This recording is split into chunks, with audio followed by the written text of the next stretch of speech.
Good afternoon, good evening, or good morning to whoever's watching this video. I am Andre Charles Londoño, and I will discuss to you on who should we follow, our heart or our mind. There comes a point in life when we need to choose a path we want to walk on. One path is driven by our emotion, and the other is made with knowledge and reason. Maybe the path you want to choose is falling for someone you already know you can't have. Or maybe it's risking everything you have for a dream you want, but everyone says is foolish. The truth is, this fight between the heart and the mind is as old as humanity itself. Our heart seeks our passion and desire, where our mind, on the other hand, speaks in logic, weighing the risk and benefits.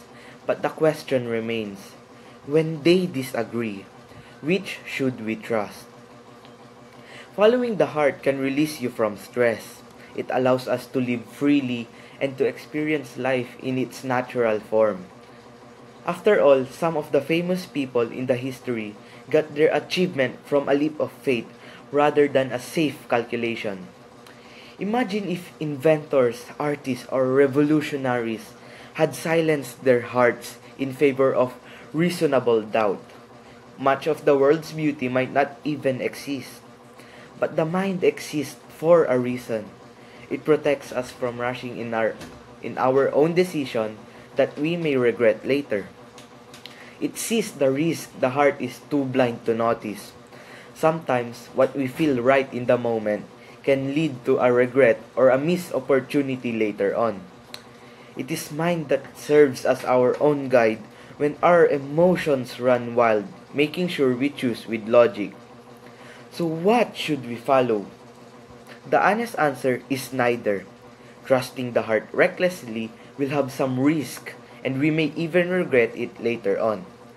Trusting the mind fully makes us feel our lives are unfulfilled, leaving us with the sentence, I wish I did it, and I wish I pursued it.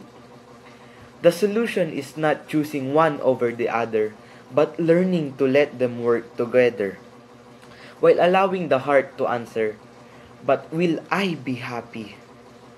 While having the mind ask the hard questions, will this harm me in the long run? Life is too complicated for one to rule alone. If we learn to listen to both our heart and mind, perhaps we won't have to choose between the heart and the mind at all. We can do both, walking a path that is not only good for us, but also what makes us happy.